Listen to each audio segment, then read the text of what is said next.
Hey there, Sammy here with another episode of the Digital Marketing Therapy Podcast. Thank you so much for joining me. We are talking about all things content today, and I know you probably feel like you're on the hamster wheel churning out content all the time. Nobody sees it. It's not really doing anything for you. And so what we're going to talk about today is ways to really create a syndication model around your content, utilize it, create all sorts of social posts and emails and just ways to take things that you are already creating, whether it be impact reports, newsletters, whether it be your annual reports, content that's already on your website, and really use it to get in front of your audiences, share your mission, storytell, and just gain more visibility and traction for your organization.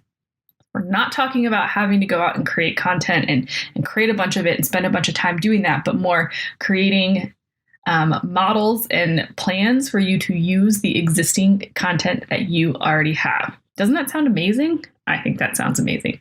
And joining me today are Becky and Jon from We Are for Good. So Jon and Becky are two Oklahoma business partners and friends who have combined 35 years of experience in nonprofit development. He's the designer, she's the writer, but they call themselves marketers disguised as fundraisers. They cut their teeth building Oklahoma State University Foundation's inaugural marketing department whilst having some serious imposter syndrome that first year. While at OSU, they were able to set down the final roots of philanthropic storytelling via print, graphic, and digital deliverables, leading to the launch of the $1 billion initiative Branding Success, which is Oklahoma's largest philanthropic campaign effort to date. Their wanderlust for building something new led them to Oklahoma City for a nearly decade-long service to Oklahoma's largest nonprofit healthcare system, INTEGRIS Foundation, where they led teams in annual giving, events, stewardship, major gifts, prospect research, and campaigns, and built a groundbreaking employee giving campaign that has been internationally replicated by development shops around the world. After dreaming of a full-fledged company aimed at empowering and equipping this generation of nonprofit leaders, We Are for Good launched in 2020 through their podcast of the same name. The podcast debuted as the #1 nonprofit podcast on Apple iTunes and hosts some of the industry's most respected thought leaders as guests. But their favorite thing is teaching, and We Are for Good workshops bring the best thought leaders and innovative disruptors to our space to empower professionals to do more for their missions. They're on a mission to reimagine conferences and webinars to flip the donor pyramid upside down and rename our industry in their spare time. Becky and Jon have a ton of energy. We have so much fun with this conversation. You're going to get a lot of useful tips on how to really think about the way that you produce your content and the way that you utilize the stuff that you're creating that you might not even think of as content. So I really hope that you enjoy this conversation. But before we get to it, this episode is brought to you by our nonprofit website templates. If you're not in love with your website, or you have been thinking about switching from maybe something like a Wix or a Weebly to WordPress, we have nonprofit templates that you can get for a fraction of the cost and have your WordPress website that's customized for you up and running in 5 days.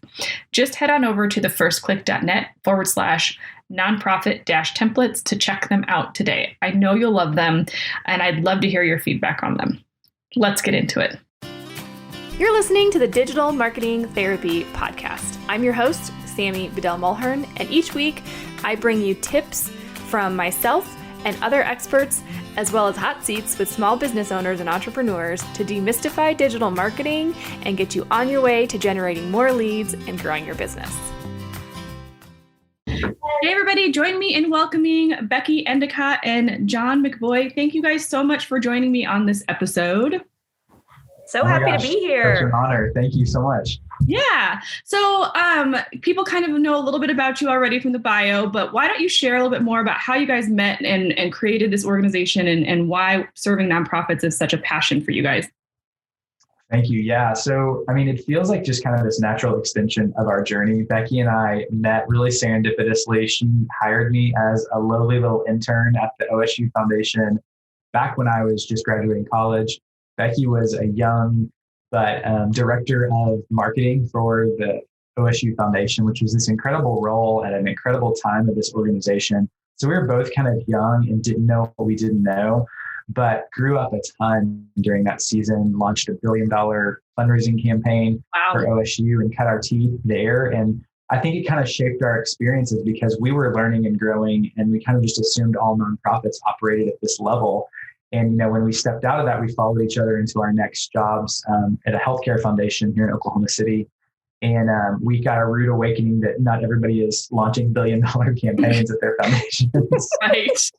But, we have just been really close, dear friends the entire time. Most of my career, Becky was my boss. And then we kind of flip-flopped midway through where she went into major gifts and I stepped into annual giving. And so we kind of just ran alongside each other. But this whole time we're just dear friends, and we're always kind of dreaming and talking about what would be next for us. And as we love the nonprofit space, we love philanthropy, we love what it means and what it affords and all these wonderful things and the storylines that come out of it and the relationships. And so this just like natural next step of like, how do we spend the rest of our life, A, getting to work together because we love hanging out together, but B, like serving through, the lessons that we've learned and just like connecting people to other really great people. Like, I think that's what really lights us up. And so this idea of We Are for Good really came through a lot of iterations, but just we saw this space that was open of, we wanted a safe place where people could come to a kitchen table, sit around and engage with each other, learn from each other and grow. And that's really what, the genesis of the We Are for God Too podcast came from. So we made a jump together this past summer. So summer of 2020, which is a ridiculous time to make a jump, in the middle of a pandemic. But so many signs pointed to that this was the time. And honestly, it hasn't been scary because we've been doing it together and we've been in lockstep together for, 15 years. Yeah, but I think that's great. I think also almost the best time because my business has been around for 4 years now, but we made the shift in March after the pandemic kind of hit to serve nonprofits exclusively because like you, we felt the need. I think it was almost a perfect time to step in and support organizations and being able to fulfill their mission because a lot of them were struggling, whether it was not enough funding or all of a sudden their services were being needed way more than what they had capacity for, right? Exactly. Really. Yeah. I think it definitely felt like a confirmation.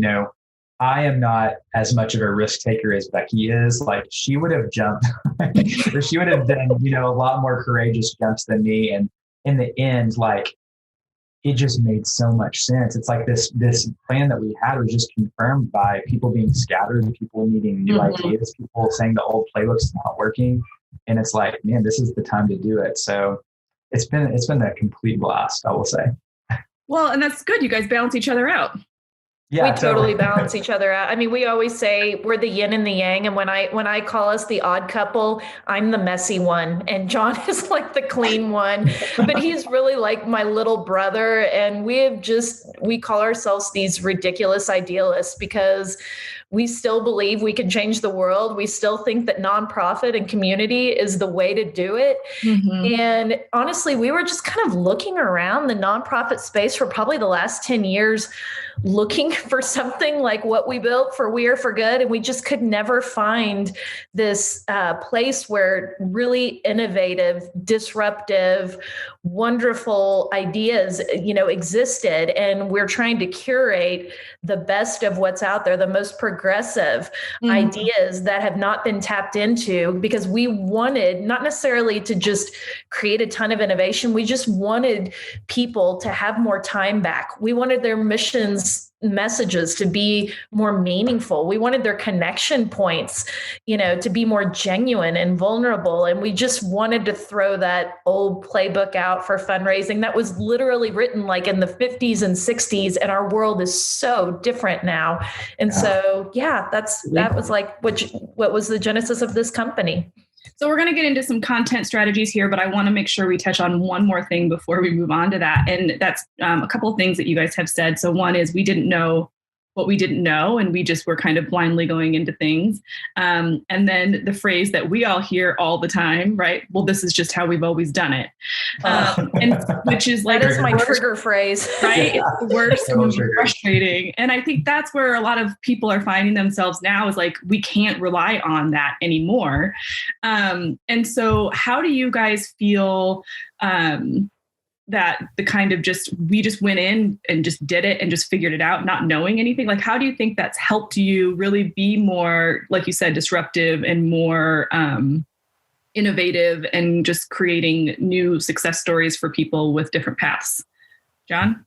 Yeah, I mean, I think the whole mindset of an entrepreneur is actually this thing that's not discussed enough in nonprofits, because entrepreneurs just think differently. And, I have been kind of a student of entrepreneurship for a while, just because I've always wanted to start things, and I've had different businesses, and my wife and I have launched different companies over the years.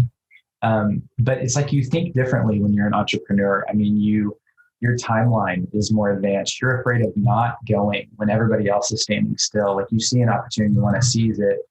But also, just like, you realize you've got to wear a lot of hats, because if you're starting out, I mean, I'm still writing the checks, and we do write newspaper checks, which Becky thinks is hilarious, but it's like, I need some methodical approach to some of this stuff. But it's like, we're standing up all the legal side of the business, and all the accounting side of the business, and all the front facing, and we're still consulting. And it's like, we have so many things that we've got to employ a ton of hacks to get stuff done, or we just couldn't do it all.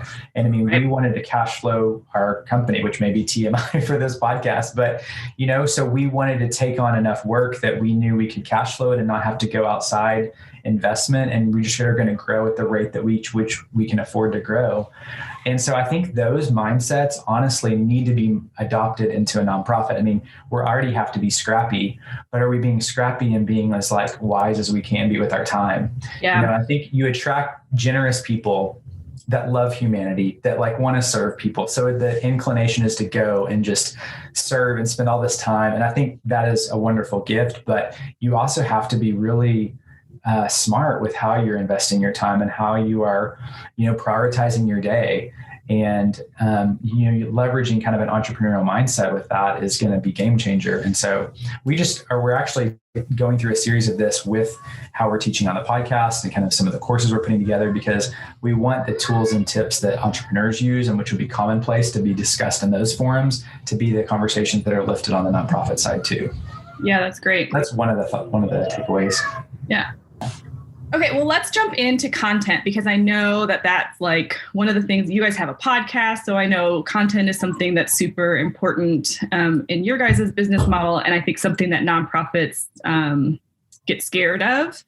And so today we're going to talk a lot about how to make your content work for you, and how to really be thoughtful about it from the beginning, right? So just from a top level view, why do you feel a content strategy is something that's impactful for organizations to employ?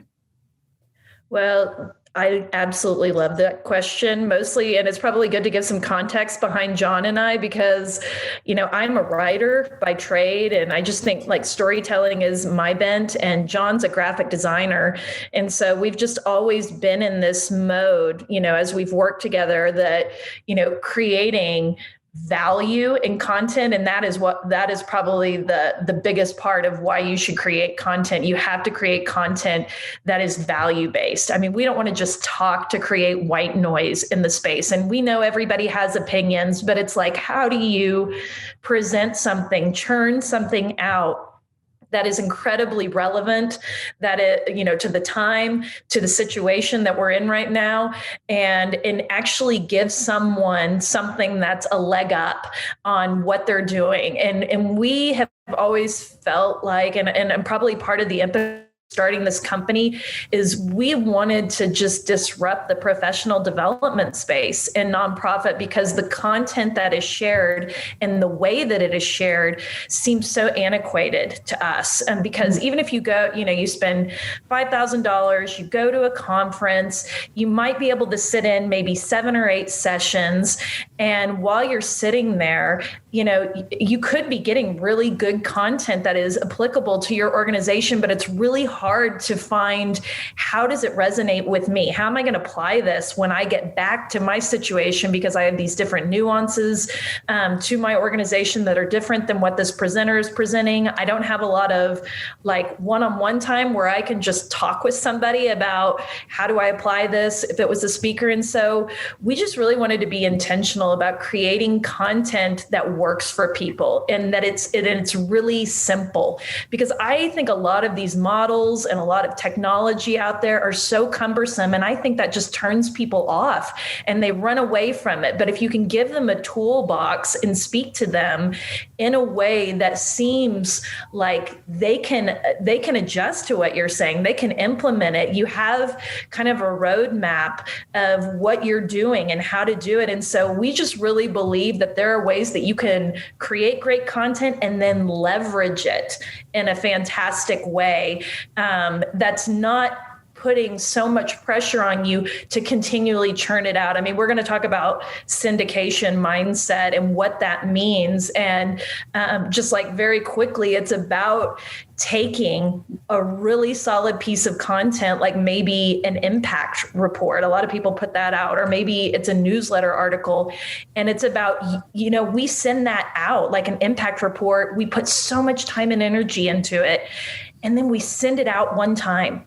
We may send it out in the mail. We may put it in an email once a year, or we may just throw it in the back of our folders as we're going to visit people. And it's such a short-sighted viewpoint, because there's so much rich content and goodness in there. We think that you can parcel that out and take little chunks of that, what we call micro content, and put it everywhere, stream it in your socials, put it in online. And it's just a way to look at content differently.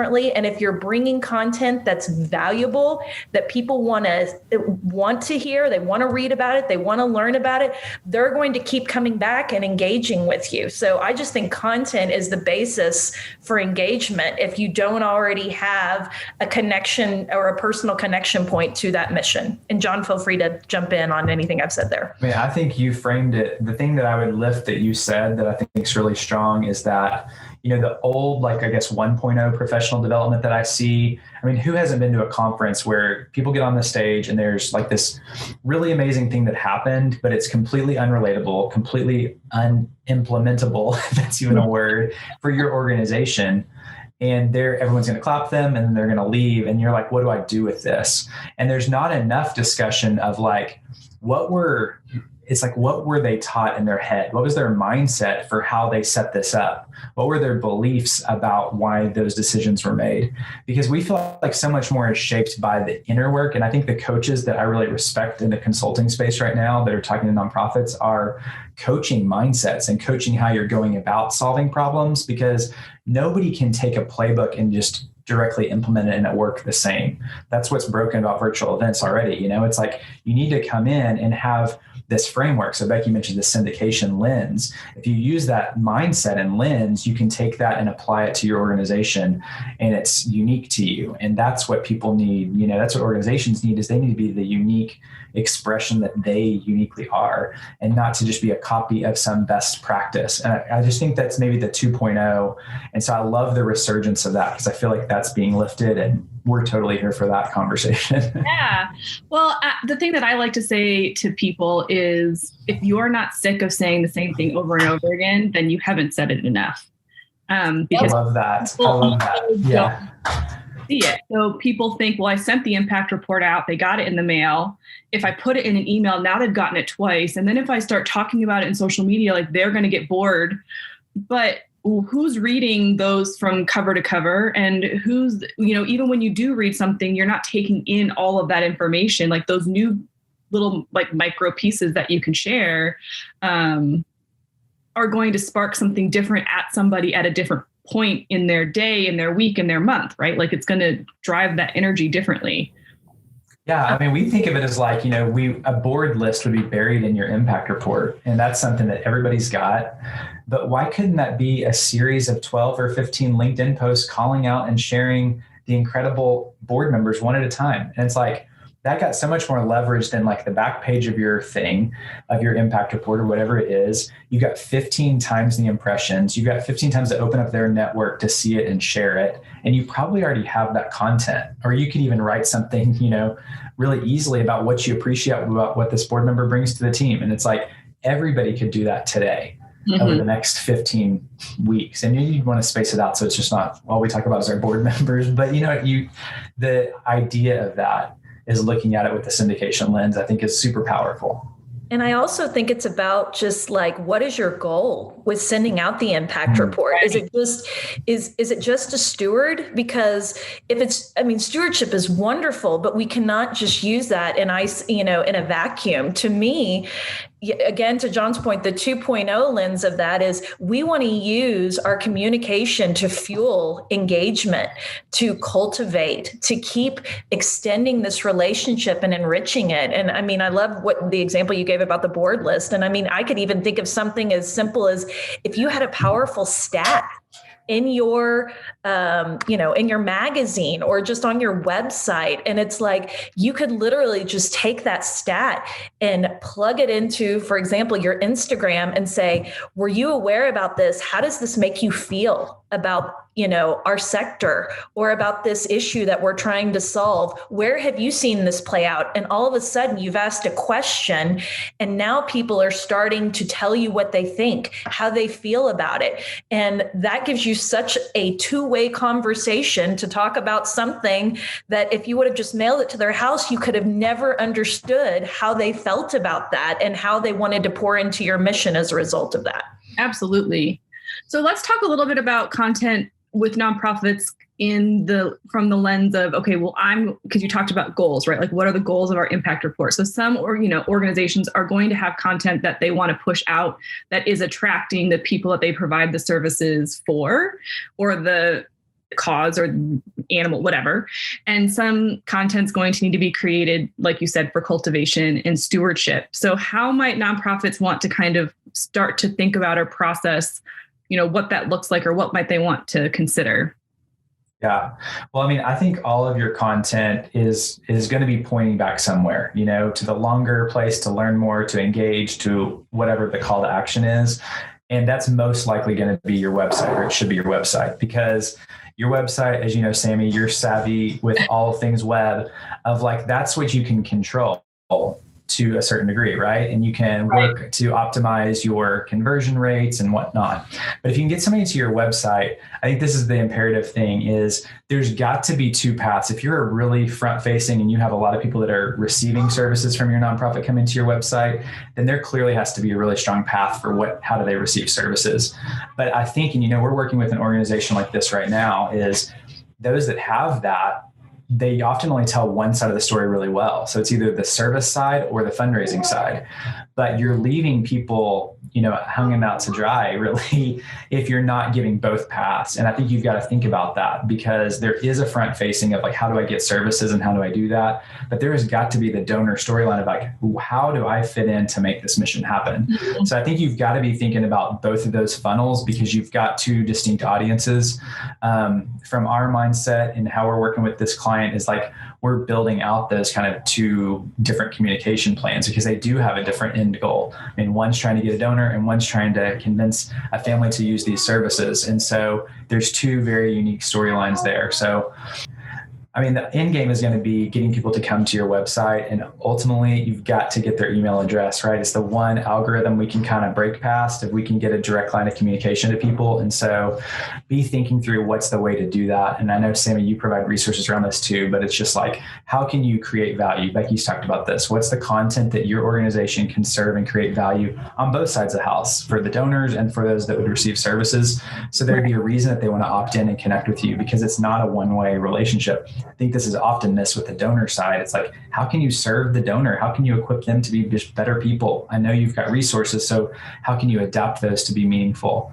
Well, and we're going to jump into how you repurpose your content for social media, but I just want to make sure we reiterate what you're saying, because it's so important. Your email list you own, who those people are by name. You can really check that data and work that email list, and ROI on email is extremely profitable. And social media, while it's important and while we want to repurpose that content and use it, and like you said, the algorithms can change at any point. Facebook has been going through craziness right now where accounts are getting shut down for no reason. So all of that stuff you can't control. So yes, I am 100% with you. That email list is gold. That is everything. Totally agree. Okay, so let's talk about then. So I've got my content created, and we've talked about the importance of reusing it in the syndication lens. So what does that look like for you guys, or where might organizations want to start with figuring out how to start blasting their stuff? I love this conversation because I think the goal is definitely the right place to start. And then I just think that you have to audit your channels for distribution. And to Jon's point, you got to look at your website because that's where we want them to come back to, because that's always going to be there. And the price of admission to get all of this great content, again, is that email address. So I think that you can just audit everything far and wide. And we have, we think that keynote presentations, magazines, stories, articles, event scripts, interviews, anything that you have ever produced that is a piece of high quality content can be turned into something that could be syndicated. And Jon has a really great worksheet, and we're happy to we have a free workshop and some worksheets that we're happy to extend to your listeners, that walk you through, which is literally, if you can look at some boxes, 5 boxes across, 5 boxes down, and it's literally 25 boxes that you could plot out from one piece of content that would fulfill your social media calendar for a month. So if, again, if we're looking at something like an impact magazine, the first day could be, something in your CEO letter, and the next day could be a photo, and, the third day could be a pulled quote. And you can just see that you're pulling from this really incredible piece that you've already created. You've already poured a ton of content, time, resources, gathering photos, gathering interviews. It's like, we need to find a way to look at that and plot it accordingly. And then from the back end of that, it's really about, finding ways that you can engage. You don't want to just be talking. You want to have intentionality in what you're posting. You want to ask for their opinion. You want to be balancing, your donor relations and your stewardship. You want to have gratitude in that. You want to have storytelling and be asking for storytelling in that. And so there's so many different ways to look at it. And I also think the voice that you employ is critically important, especially on social. And I just think in nonprofit, if you're talking, Sammy, about the way that things have always been done, we are such a buttoned up sector, and it drives batty. And the thing is it is the antithesis of what social channels represent. Social is about being vulnerable, about being genuine and raw. And we don't want corporate robots that are, giving us this watered down version of a politically correct post, that took 40 minutes to write. We put it through all these channels for approval. That does not lead to an authentic relationship. So I just think auditing is at a really important starting point, because you may not have to do a ton of work, because I can sense that somebody could be overwhelmed by this concept, but you may already have really great content. You just need to have a little bit of a framework of how to employ it. Yeah. And obviously some organizations are in more sensitive topics where you have to be a little bit more. Indeed. But I love that you said that, because I agree with that 100 million %. If nonprofits, we think about why you shop at Target, right? You shop at Target because there's this whole culture around it. It's the experience that you're going to get when you walk in the door. It's this whole thing that they've created. There's so many brands that do that so well, right? And you're always going to go to Target because, I mean, you hear people say like, well, I'm not going to move to a town that's too small that doesn't have a Target, whatever. It's a whole thing. And if nonprofits nonprofits approached their content, their social, and their donors with the same, like, I want to create that customer experience. I want to make them feel like they're the most important thing to me in the world, as opposed to push mission first. That retention becomes a lot easier. I love that you said that, because, you know, Jon mentioned Mom's Kitchen Table, and that's the visual that we use, is that when on our podcast and in our community, we want it to feel like you're sitting down at Mom's Kitchen Table, which is the safest place in the world, you know, for most people, where you can just have a cup of coffee, have a sincere conversation. And I mean, whether it's Target, whether you're replicating the experience of going to Target, you have to look at your social like you're sitting down at a coffee shop across from your donor. You know, it's not just a void of these millions of faces that you don't know. You have to use it through a lens of, you're looking like, it looks like you're talking to the one. They want to feel like you see them, you hear them, you're listening, and you're engaging appropriately. Go ahead, Jon. I feel like I cut you off. Sorry. No, I mean, I think the only other point that I think I was going to make is just that you had touched on auditing your platforms. And I think part of it is contextualizing posts for the right platform. I think gone are the days of just like write one thing and put it everywhere, because you have different pockets of community that are looking for different things in different places. But people, you know, it's no longer just multi-channel, it's omni-channel. People are picking up messages all over the place. So Sammy, you said this, people are not going to read your annual report cover to cover, or very few are. Only your mom one. So dripping it out in this way, in different ways, and in creative ways, it's not new content. It's just presenting it in different ways so it feels fresh, and it'll find a way to connect with people.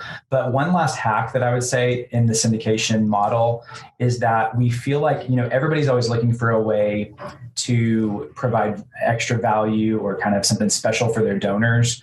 And this doesn't cost anything. But when you create that really high value piece of content, our example today has been on the impact report, but maybe it's a magazine, or maybe it's a video, or whatever it may be, give it to your donors first, and like embargo it, like not hardcore embargo it, but say, hey, we want you to be the first to see this. We're not going public with it yet, but when we do, we would love for you to, you know, share it with your community and comment on it, because we're going to be talking about it the next few months, because your impact has been so impactful, you know, or whatever it may be. But I think that's a very powerful positioning, A, because they get to be insiders and they got first access, but B, they're going to be much more engaged because you've asked them to engage in this certain way, that when they see posts, hey, will you do this? And you can even mobilize the people that aren't necessarily donors, but are in your world, to say, hey, will you help us really get high leverage out of this? We have the opportunity, instead of just dropping this impact and the story of your impact once, we're going to be dropping over the next 3 months over 50 different posts. Like, this is going to be huge. We want people to get a part of this. So we want you to help us lift that. The important thing that you said there, well, a couple things, but, you know, yes, absolutely make them feel important, but you have to ask for what you need them to do. Like, donors are looking for that next step, because if they're giving you their money, they care about what you're doing. So be very hyper specific in what you're asking them to do, because they're not just going to do it on their own. They're not just gonna be like, oh, this is a really cool video, I got to see it early, I'm going to share it on my social. Like, that's not what they're going to do, right? I mean, like yesterday I saw on Instagram, like apparently the new thing is bookmarking, right? None of us, whoever bookmarks something on Instagram, or I haven't, but right. Like, we're going to have to retrain our audiences and our most beloved believers in our mission to say, hey, if you really want to help us, start bookmarking the content that resonates with you, because it helps more people see it. It's just like simple things. Like, I love that you said that, Sammy. It's like, give people direct instruction. They're totally going to show up in that way. Okay, so let's dive a little bit deeper into, okay, so they've audited their stuff, you know, they've got their chart, they know how they're going to repurpose and post on social. And I want to just say, you know, and you guys might have a different thought, but you don't have to be on all platforms. Figure out where your target audience is. Don't overwhelm yourselves with doing everything. And I would also say, if you are posting the same content on multiple channels just to get started, that's okay. But kind of how we're talking about elevating and doing a little bit better, what kind of tips, or how would you how would you maybe use the same fact on LinkedIn, Instagram, and Facebook, but make it look different to hit those audiences? Like, what kinds of things might people want to think about?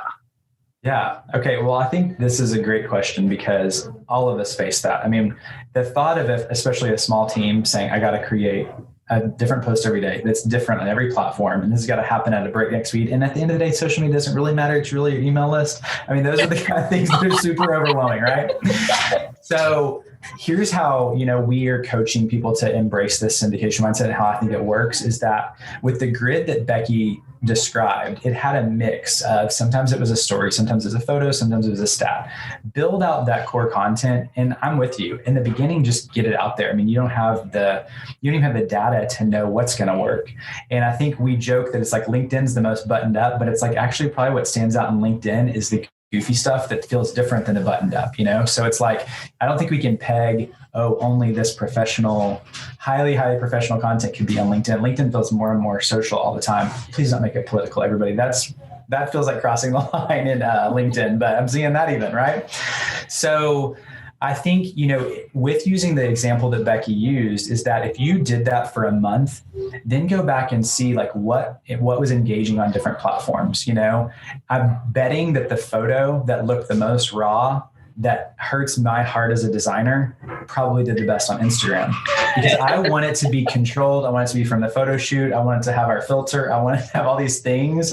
And then we post a raw photo of something that happened, and it'll be 10x what we got engagement wise on something else. Now it's going to take some resilience, to like step into this. But like when you see that, you've got to start playing toward that. And so I'm going to confess this on your podcast. Okay. I'm going to actually lay down on my couch and talk to you about my problems. But like, we need to look at the data and go back and say, hey, this is the type of content that registers. So how can we be more intentional to create more of that in the future? Because if that's the kind of content that registers on Instagram, then just know, hey, in the future, let's just make it more photo driven, and let's just leave the stats for somewhere else. But the stats are working on Twitter. So let's just push everything stat wise that way. And so like, I think in the beginning, you're just like literally testing and seeing what sticks. And there's things like time of day and like lots of different factors that I think can impact that. So I think you always have to zoom out and not just be so focused on what did this one thing do? What are the trends? What is the sense that you have from looking at it and from the data that you can see, and just kind of play to those strengths. Yeah, no, that makes a lot of sense. And again, don't be on all platforms. And we need to hear that too, because I think as a startup, we're like, we want to find our community. And I think we have, because we see high growth in a couple of them. And then some of them, it's like the bane of our existence to be on it, which is news that we need to not be on it, like why? We're talking about TikTok. I'm 41. It's like, I feel like I'm too old for TikTok at this point. Maybe not. But, another hack that I would give if you're struggling with where to be and how to position, back it up and define your target audience. Who is that person? Write down those words. Who are they? Are they moms? Are they people between the ages of 25 and 45? Are they affluent? Are they in, marginalized societies? It's like, you really need to break down who is our audience. And if there's a wide swath of your audience, then that might tell you you've got to contour your messages a little bit differently, because again, we don't want to, we're not going to speak to millennials or Gen Zers the same way we're going to talk to boomers, and they're probably not going to be in the same spaces. My grandma is 93. She's on Facebook. She loves Facebook, but I've got a 25-year-old nephew who loves TikTok. And it's like, they could care about the same thing because, we had a family member with cancer, but the way that we're going to talk about cancer is going to be different, and definitely in different settings. So really that would be like a good starting point to define who you're trying to talk to. Yeah. So total sidebar, but my daughter, so obviously like we're all in the digital space. We're all in marketing. We're all in social media. We feel like, as we're getting older, I always knew there was going to be a point in time when I wouldn't know how to use something. And we're there. I feel like I'm there. It's Clubhouse today, right? Happened, and I I was posting some stuff with my daughter, and I was like, I don't even know how to operate this thing. And I was like, oh gosh, like we've hit that moment. That's it's awesome. the moment. The time is here. And then you find a gray hair on that day and you just need to eat some Haagen-Dazs. So I understand. Yeah. So, just don't get overwhelmed. And I think the other message that I'm hearing is, start with one platform where your audience really is, be consistent, show up regularly, share your content there regularly. And then once you figure out how that works, then maybe add on another one and then maybe add on another one, but take your time with it. And I mean, I feel really passionate about this too, because I see nonprofits we're talking about posting, but the most important thing you could do is literally get in the DMs and talk to people. You know, like we're not, maybe some of the listeners are too big to have time to do that, but it's like at the end of the day, we're trying to connect with humans, and the people that we've taken this step to DM and get to know them or just thank them, those are the ones that keep showing up and engaging, which are helping you. And it just like gives you more ideas. It provides good community. Like that's what it's there for. So I think we forget that it's not just like this megaphone. It's like, it literally should be social. Like you're building friendships and relationships. And if you have strong content behind your brand, your organization, then when you're in the DMs, it's also a great way to provide hyper specific pieces of information that are going to matter to that person, right? Like if you want to dive deeper, please go check this article out that talks about this thing that we did. Oh, that was good. That's super smart. We're gonna Yeah, love that. Put that on a tea towel or something. So that was a good hack. Well, okay. Well, I think we've probably sufficiently overwhelmed everybody. So just to kind of recap, really create strong content with a thoughtful purpose of, with the syndication lens. Go to the show notes to check out that download. We'll make sure that it's all there. And then plan out your content around it, start to push it out, test and rinse and repeat what's working, and stop doing what's not, even if that means dropping a social media platform. I love that. And, we will, and we're here to help. And we understand that this is sort of an overwhelming topic. And so we built like a really super quick workshop, with some slides on implementation. And we've got a toolkit that goes along with that can help guide, because again, it's one thing to hear it, but it's a whole other to figure out how to implement it in your shop. And we just have a heart for the little nonprofit. And we wanted anyone who's coming at this from any angle within, a staff to be able to implement it. So Jon, you can share the URL. Yeah, it's weareforgood.com/workshops. It's there, free of charge. So where else, if people want to find out more about We Are For Good, check out your podcast, how can people find out more about you guys? Thank you so much. Yeah, the podcast is available on all the popular podcast platforms. We Are For Good. Please find us there. We'd love to hear directly from people how we can better serve you, or if you have innovative guest ideas, we're all ears. But we're at weareforgood.com. You can check out our library of show notes, and there's a big search bar at the top, which we love to push people to, because we're almost 80 episodes in at this point. So we have talked about so many interesting and innovative topics that just type in what you're looking for. We've had some amazing conversations around the diversity inclusion space as well. So come and seek and find some really inspiring stuff. And we're on socials. We're on, all of our podcasts are recorded on YouTube. If that's more your platform, we're on LinkedIn, Instagram, Facebook, Twitter. We're on too many platforms. We have too many. And we also have a Pinterest account, which is actually a really groundbreaking, cool idea for like how people can curate really great content in small bite-sized forms. So you can go look at some of our hacks. It's a long game. That's a whole different conversation. We love Pinterest though. It's great. I love it. Well, thank you guys so much for joining me. This was an awesome conversation. I appreciate it. And, kid interruptions and all that stuff. So, keeping it real. It's life. Yeah. It's 2020. Thanks for having us. Thanks, Sammy. It's been an honor. Huge thank you again to Becky and Jon. It was such a fun and lively conversation. They have so much knowledge to bring to the table. I would love to hear what your biggest takeaways are, and you can leave them for me in our Facebook group at facebook.com/groups/the first click. We do a lot of really fun things in that group. There's a lot of other nonprofits that are in there networking with each other, so definitely check that out. And in the meantime, I hope you'll subscribe so you don't miss on an episode, and leave us a review. We would love for you to do that. Other than that, I'll see you in the next one.